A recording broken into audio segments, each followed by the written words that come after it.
Buenas tardes a todos. Me alegro muchísimo que haya llegado Manolo Pimentel, porque estaba preocupado hablando con el director y a ver qué le ha pasado. Yo ante todo quiero decir que estoy realmente contento de estar aquí hoy en esta casa árabe, que es prácticamente mi casa, puesto que yo he nacido en Marruecos. Yo tengo mis raíces en una ciudad marroquí que es Tánger, y tengo recuerdos de juventud y de niñez en esa ciudad, en Tánger. Por tanto, doy las gracias especialmente al director de la Casa Árabe, al embajador Eduardo Brujet, de que nos haya permitido estar hoy aquí para presentar la segunda edición de esta historia de Tánger, memoria y de la ciudad internacional. Me alegro, repito, que esté aquí Manuel Pimentel, porque es el que me ha dado la oportunidad de que este libro haya sido publicado en 2 ocasiones. Él es no solamente un político de guerra, sino también editor y empresario. Y también muchas gracias, por supuesto, a Domingo del Pino, el gran amigo Domingo del Pino, que es un tangerino que yo creo que es el periodista español que mejor conoce el mundo árabe, que se ha pateado el mundo árabe y que ha escrito mucho sobre ese mundo y que especialmente también conoce muy bien Marruecos y Tánger. Vamos hablando de Tingis y de Malata. Pienso que paralelamente, no sé si antes o después, espero que Chisita no me corrija, pero el blog tuyo es de más o menos esa época, ¿no? Y es también magnífico. Le recomiendo a todos los que se interesen por Tánger visitar el blog de Domingo del Pino sobre el particular. Yo quería añadir que lamento mucho que no esté hoy aquí Marika Mbarek, que es amiga de tantos de nosotros. Es la perfecta síntesis del tangerinismo. Es hija de padre marroquí, de madre española y traductora de francés y de inglés. Es decir, que difícilmente se puede hacer más síntesis de lo que es Tánger. Hoy en Casablanca, desgraciadamente no ha llegado a encontrar todavía la posibilidad de estar en 2 sitios a la vez, pero está hoy en Casablanca, en la Feria del Libro de Casablanca, en una mesa organizada por el Instituto Cervantes. Yo creo que antes de... y me gustaría muchísimo saludar, además me alegra mucho que esté aquí, porque es tangerino también, al ministro consejero cultural de la Embajada de Marruecos en Madrid, señor Abdellah Loubi, que es Tachal, es Farhad. Yo, antes de entrar a contestar, antes de meterme en hablar sobre mi libro, me había honrado, me gustaría comentarte algo que me has dado una idea cuando estabas hablando de que somos muy viejos todos, pero ahí delante están mis hijos Isabel y Leopoldo. He visto por aquí a la hija de Ana Mari Petri, he visto también a la hija de María Luisa Villarejo, y hay en esta sala bastante gente joven. Es decir, que no solamente este libro está escrito para los viejos como nosotros, sino también para los jóvenes, para que vayan evolucionando. Yo tengo la impresión de que cuando mis hijos estuvieron conmigo en Tánger, lo pasaron estupendamente bien. Y bueno, yo he vuelto otra vez con mi hijo Leopoldo allá y disfrutan de Tánger. Bueno, ya María Petri es María Petri hija, es de las mayores amantes de Tánger, ¿no? Yo tengo muchos amigos con hijos que les interesa muchísimo Tánger. Bueno, me gustaría exponer muy rápidamente, no sé si es rápidamente menos de media hora, pero voy a intentar hacerlo en menos de media hora, lo que es mi libro y lo que pienso, lo que he intentado exponer en ese libro. Antes me gustaría referirme a lo que ha dicho antes Domingo del Pino, que este libro es continuidad, modestamente, de lo que en su momento escribió, por ejemplo, Laredo, lo que explicó lo de Alberto España, lo de Asaya, que era un compañero mío en el liceo francés y que malheureusement pues, tuvo un accidente y murió en un accidente tonto, de Tomás Ramírez, de Rocío Rojas y por supuesto de Tingis y de Malabata y del blog de Domingo del Pino. Yo he intentado modestamente hacer una memoria y presentar una visión global de lo que era Tánger, no solo desde el punto de vista histórico y político, sino también religioso, social, económico, jurídico, etc. Y también señalar cómo eran y cómo vivían los tangerinos en ese microcosmos privilegiado que era Tánger. He intentado desmitificar y negar la idea que muchos tienen de Tánger como ciudad tortuosa y triste, cuya actividad se centraba básicamente en el espionaje, el contrabando y las drogas. Es cierto que algo de todo esto hubo, que tales actividades, principalmente las dos primeras, estuvieron presentes en la ciudad. Pero yo pienso, y creo que la mayoría de los tangerinos pensamos que Tánger, con sus sombras, que sí que las tenía, era principalmente una ciudad libre, honrada, responsable, trabajadora, alegre, tolerante y bastante culta, donde convivían en libertad, equilibrio y inconciliable armonía miembros de las más variadas etnias, religiones, procedencias y nacionalidades. Mi deseo ha sido el de trascender el mito de Tánger y centrarme en la realidad de la ciudad única e irrepetible en la que concurrieron durante varios años distintas circunstancias excepcionales. No sé quién ha dicho que hay tantas ideas de Tánger como tangerinos existen. Esto es verdad, pero lo que sí es cierto es que todos estos tangerinos más o menos coinciden en algunas ideas, diría yo, claves. Y voy a intentar referirme a ellos rápidamente.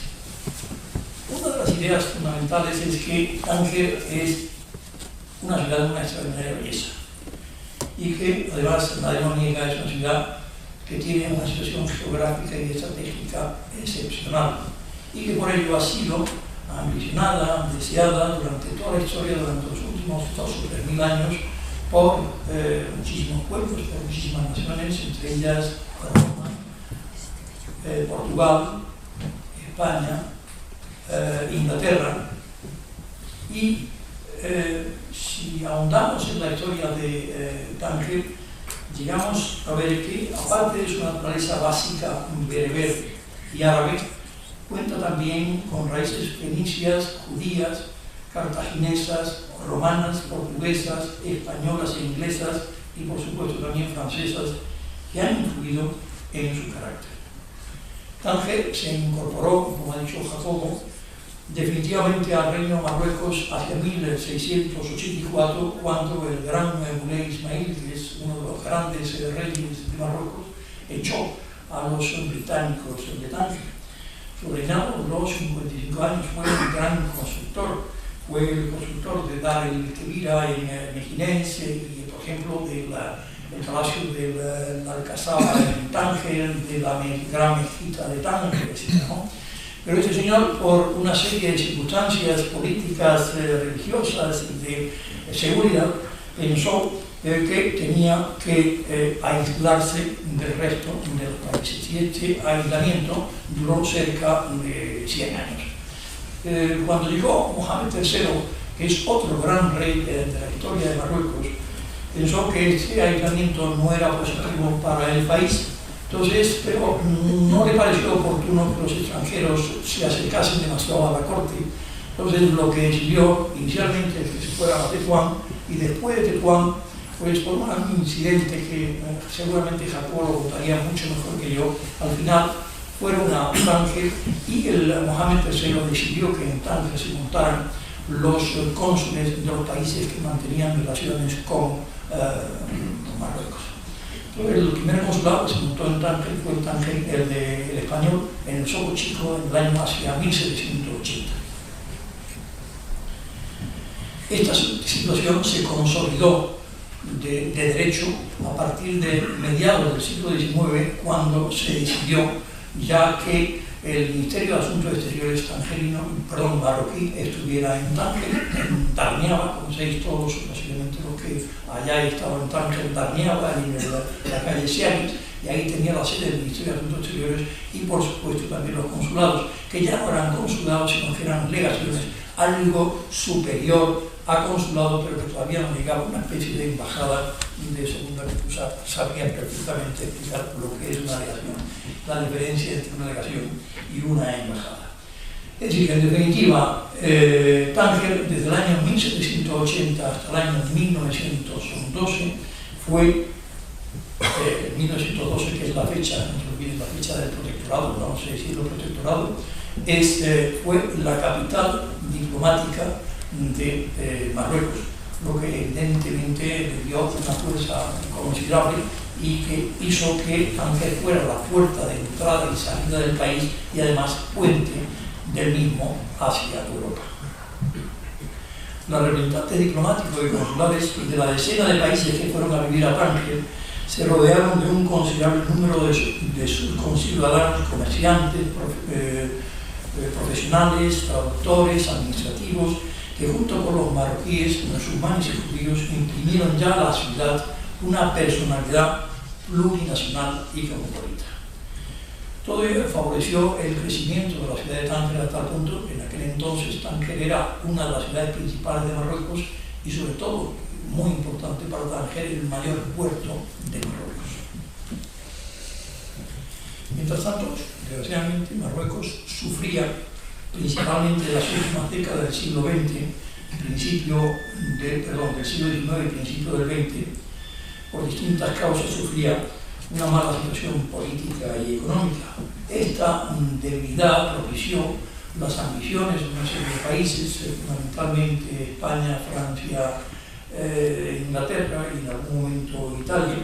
Tales países favorecieron a sus súbditos mediante el régimen de capitulaciones y también a los marroquíes que trabajaban con ellos o que tenían relación con esas delegaciones o consulados mediante el sistema de protección.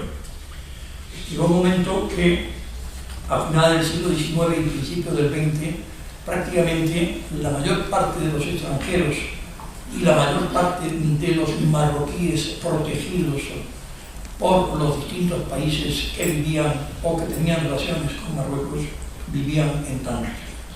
Todos ellos que estaban sometidos a las leyes y a los tribunales propios de sus respectivos países de origen o de protección y no a los de Marruecos, lo que no solo suponía una afrenta política hacia Marruecos, sino también un agravio económico, ya que tales personas no pagaban impuestos en Marruecos. Por eso tuvo tanta importancia y tanta fuerza el sistema de capitulaciones y el sistema de protección. A esta población se unió un considerable número de exiliados y de migrantes europeos que buscaban un refugio en Tánger, así como la seguridad, la libertad, las oportunidades de trabajo, la paz que no disfrutaban en sus países de origen. También fueron a Tánger viajeros y artistas occidentales de prestigio, como entre otros Mark Twain, Rubén Darío, Andersen, Delacroix, Matisse o Tapiot.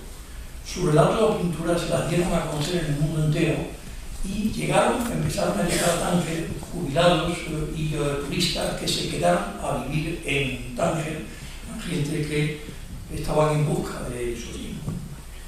Poco a poco, esa población tan heterogénea, con el apoyo de los franciscanos, de los padres franciscanos, fue uniéndose alrededor de sus consulados para crear distintas instituciones sanitarias y de enseñanza y para mejorar los sistemas de seguridad y de abastecimiento de la ciudad.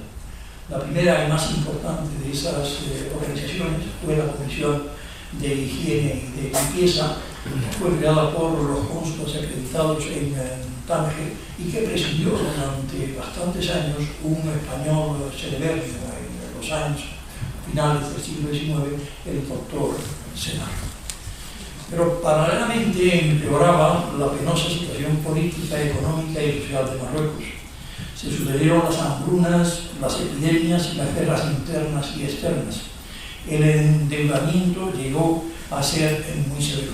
Para que se den una idea de la importancia que tenía el endeudamiento marroquí en aquel entonces, les diré que entre el año 1902 y 1910 Marruecos se consiguió préstamos por un total de 180 millones de francos oro. Y para garantizar ese pago tuvo que hipotecar todos los ingresos por aduanas. Es decir, que Marruecos estaba en una situación realmente mala desde el punto de vista económico, política y sobre todo desde el punto de vista de la deuda. Todo ello condujo a que una serie, los principales países occidentales reunidos en la conferencia de Algeciras de 1906, acordaron someter a Marruecos a protección política, económica y financiera, lo que se materializó en 1912 con los sendos protectorados francés y español. Sin embargo, gracias a su especial singularidad estratégica y política, Tánger quedó al margen del sistema del protectorado. Francia, España y el Reino Unido, a los que más tarde se unieron otros países, convinieron un estatuto internacional para la ciudad. Yo entiendo que estos países crearon en definitiva una ciudad-estado que era Tánger, una ciudad-estado cuyo jefe de Estado era el sultán, representado por el Mendú, que tenía el poder legislativo concedido a la Asamblea Legislativa, en la que intervenían aproximadamente 20, 22 miembros de 8 o 9 nacionalidades. Luego el poder político estaba en el comité de control, en el que intervenían los 8 cónsules acreditados en Tánger, y por último el poder judicial lo ejercían 3 organismos que actuaban según los litigantes y según las nacionalidades. Por una parte estaba el tribunal mixto, que era competente para todos aquellos temas en los que intervinieran extranjeros y marroquíes. Los jueces eran de 8 países, trabajaban en 3 lenguas distintas, español, francés y árabe.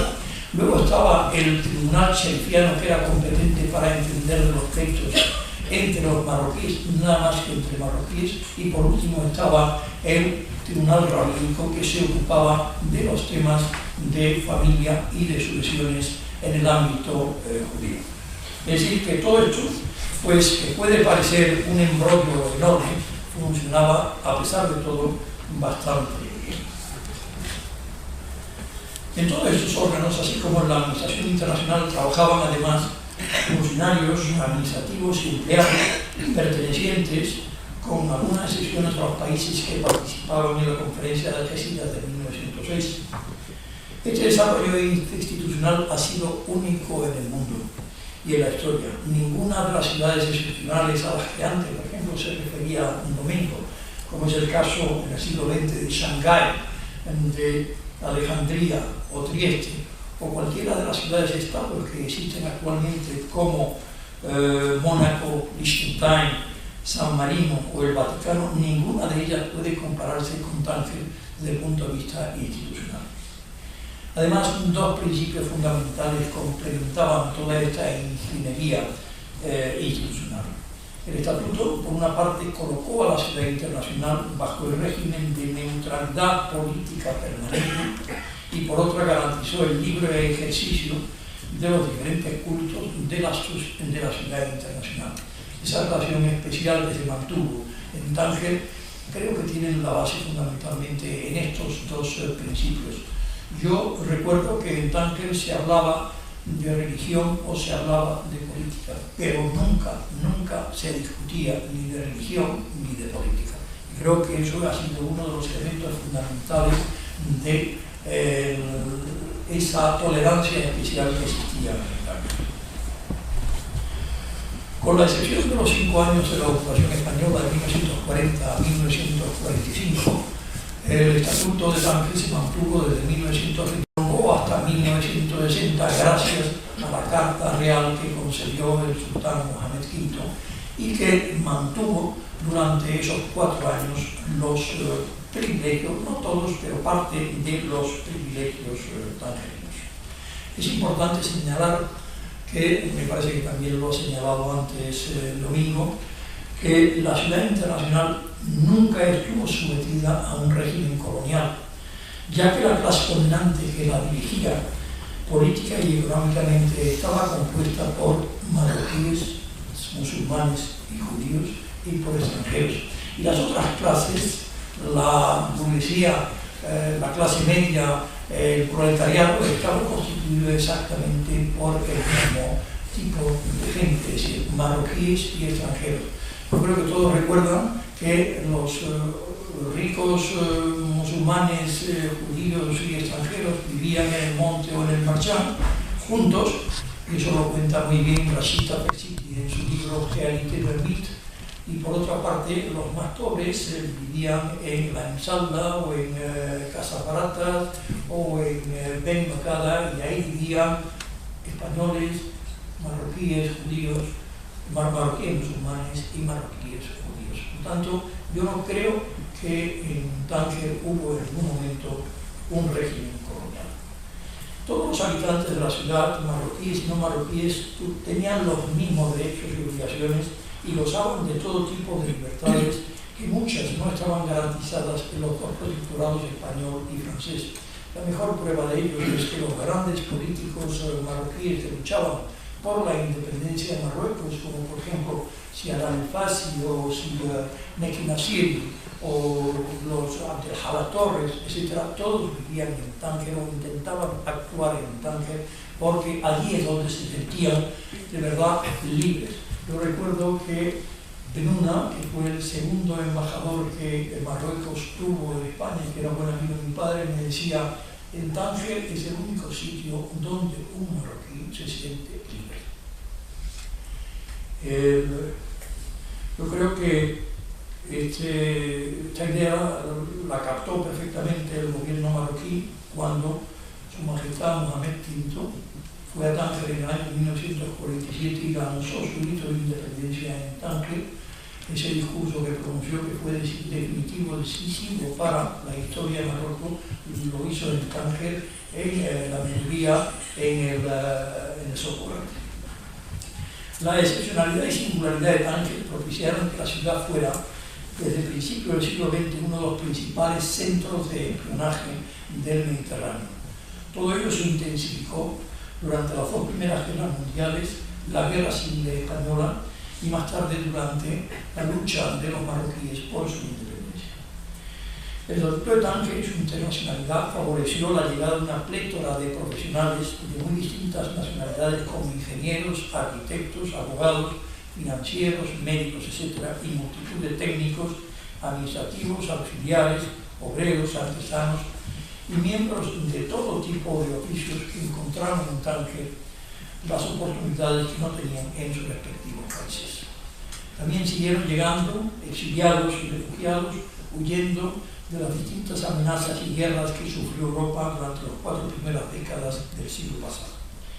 En la época de mayor esplendor de Tánger, que fueron los años 50, la ciudad internacional contaba con aproximadamente unos 200.000 personas. Yo no creo que... Bueno, no había estadísticas, la Organización Internacional no llevaba estadísticas de Tánger, por tanto, nunca se ha sabido con exactitud la gente que vivía en Tánger. Pues se calcula que fueron cerca de 200.000. De esos 200.000, más o menos la mitad vivía, más o menos la mitad eran marroquíes, aproximadamente 25.000 eran judíos, pero judíos marroquíes o extranjeros, unos 40-45.000 eran españoles y el resto, franceses, italianos, belgas, etcétera, etcétera, ¿no? Es decir, que se predominaba allí en Tánger, por una parte los marroquíes, por otra parte los judíos y por otra parte los españoles. Todo esto ocurría en una ciudad cuyas bases sociales y morales eran muy conservadoras, pero que aplicaba leyes liberales que permitieron que cada uno a nivel personal hiciera lo que viniera en gana con tal de que no molestara al vecino. Este excepcional liberalismo y la considerable permisividad que reinaba en Tánger atrajeron a la ciudad desde antes de Estatuto a una serie de escritores e intelectuales o pseudo-intelectuales, muchos de ellos desarraigados, principalmente norteamericanos, aunque también algunos europeos. Algunos pocos residieron en la ciudad, pero la mayoría no se integró en la población tangerina, ya que ellos a sí mismos se consideraban expatriados. Algunos de ellos eran geniales, como Bowles, como Truman Capote, Kerouac, Jean Genet, Morin, Borux y pintores como Bellot. A través de sus hechos y de sus escritos, Muchos de ellos crearon una visión de Tánger tenebrosa, promiscua y libertina muy distinta a la que era en realidad, colaborando a la creación del mito de la ciudad internacional que aún hoy perdura. Yo no me identifico, como decía hace un rato Domingo, no me identifico en absoluto con lo que todos esos grandes escritores escribieron sobre Tánger. Pues yo cuando leo a Pobres, pues tenía una imaginación tremenda, pero no escribe sobre Tánger, escribe sobre lo que él piensa que podía ser Tánger.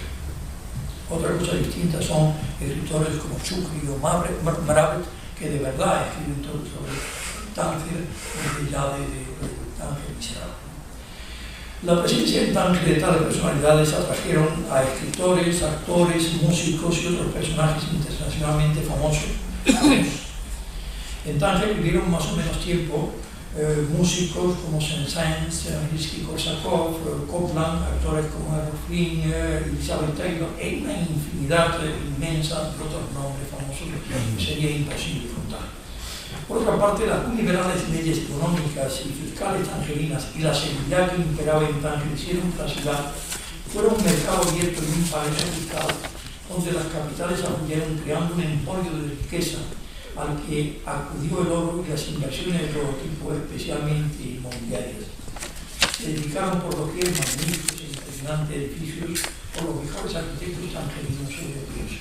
En cuanto, por ejemplo, al oro, recuerdo que en los años 50 y tanto Tánger tenía aproximadamente unas 53 toneladas de oro, que estaba viendo que más o menos coincidía con el 10% de todo lo que tenía la República Española en su mejor momento, los años 30. En la segunda parte del siglo XIX, varios grupos de empresarios judíos fundaron los primeros bancos que se abrieron por la red. Tánger llegó a contar con 150 bancos. Los mayores bancos del mundo estaban representados en Tánger y hasta el mismo Banco Central de Marruecos tenía su sede en la ciudad internacional. Era el reino absoluto de laissez-faire, laissez-passer. Este clima de total libertad comercial y de cambio favoreció las operaciones comerciales y financieras de todo tipo, que, siendo ellas todas legales en Tánger, podían ser consideradas en algunos casos en otros países como contrabando o tráfico de divisas. Gracias a la competencia que se estableció entre los principales países presentes en Tánger, se crearon centros de enseñanza y asistencia sanitaria que rivalizaron entre sí, especialmente españoles, franceses y judíos. Esta competencia favoreció también el desarrollo tecnológico e industrial, ya que en Tánger fue la punta de lanza de Marruecos desde el punto de vista tecnológico. En Tánger se creó, como habéis dicho algunos de vosotros, se creó el primer periódico de Marruecos, el Magreb El Aqsa, escrito en español, luego lo sería en inglés. Se instaló por primera vez la luz eléctrica, el teléfono, el telégrafo y el correo moderno. A principios del siglo XIX y del siglo XX existían en Tánger 4 oficinas de correos, una que era la francesa, la alemana, la española y la inglesa. Existía además una amplísima oferta cultural que se manifestaba a través de numerosas bibliotecas, librerías, cines, teatros y otros centros culturales. A ello se unió el hecho de que grandes artistas vinieran a vivir a la ciudad y que se presentaran en Tánger excelentes actores y grandes figuras del espectáculo. Podemos recordar, como una pequeñísima muestra, a Caruso y a Sara Bernard, a Teresa Berganza y Ludmila Sherina, pasando por Yehudi Rubinstein, María Guerrero y Mauricio María. La mayoría de ellos actuaron en el Teatro Cervantes, que fue creado o que fue construido en el año 1903, es decir, que se cumple actualmente un centenario del Teatro de Cervantes, que prácticamente hoy día está totalmente abandonado. La concurrencia durante más de un siglo de los distintos factores políticos, religiosos, sociales, económicos y culturales, junto con la convivencia de marroquíes, tanto musulmanes como judíos, con los extranjeros, imprimieron en Tánger una excepcional personalidad multiétnica, plurinacional y multilingüe y, en definitiva, internacional y cosmopolita. Gracias pues a su sustrato musulmán y judío y a las aportaciones occidentales en buena parte españolas, Tánger llegó a ser la síntesis casi perfecta de Oriente y Occidente, como la ha descrito Edward Said. En la breve vida del Tánger internacional se impuso la tolerancia entendida en su significado más noble como respeto y consideración hacia las opiniones, creencias o prácticas de los demás, aunque sean diferentes a la nuestra. Tal tolerancia que en Tánger fue muy amplia fue fruto en parte de las leyes que garantizaban la neutralidad y libertad política y económica y la más absoluta libertad religiosa. También fue el premio al equilibrio con el que funcionaban las diferentes instituciones musulmanas, judías e internacionales de la ciudad, en las que trabajaban individuos de muy diversas procedencias. Posiblemente fuera también consecuencia del contrapeso que se estableció entre las distintas nacionalidades, culturas y religiones que convivieron en Tánger, ya que ninguna de ellas dominaba totalmente a las demás. En definitiva, creo que puedo resumir señalando que las claves para entender lo que fue la ciudad internacional de Tánger son la libertad, el equilibrio y la tolerancia. El recuerdo del Tánger internacional, a pesar de que desapareció hace más de 50 años, sigue muy vivo, ya que se mantiene a través de los miles tangerinos que la diáspora dispersó por el mundo entero. Desde España a Australia, de Canadá a Israel, desde Suecia a Venezuela. Yo no creo que exista un país en el mundo donde no haya un tangerino. Creo que ninguno olvida sus raíces y que casi todos se mantienen unidos a otros tangerinos, personalmente o a través de sofisticados medios de comunicación existentes. Es muy posible que también se mantenga ese recuerdo porque mucha gente piensa que Tánger es el modelo que hace falta imitar o seguir para que puedan vivir en paz muchos pueblos de distintas culturas que en nuestro mundo hoy están enfrentados violentamente, pero que en la ciudad internacional convivían cordialmente y en equilibrio. Termino ya. En los últimos años he viajado con cierta frecuencia a Tánger, que tiene más de 1 millón de habitantes y que es un poderoso centro de desarrollo, no solo de Marruecos, sino del Mediterráneo. Es evidente que físicamente queda poco de la ciudad internacional, aunque siga viva en nuestra imaginación y en nuestra memoria. Además, me consta que muchos tangerinos, viejos y jóvenes, que hoy viven y habitan en ella, mantienen vivo, como nosotros lo hacemos, el espíritu de ese Tánger único y excepcional, y aspiran a que el mismo se mantenga palpitante y fecundo. Como viejo tanjari, deseo de todo corazón que así sea. Inshallah.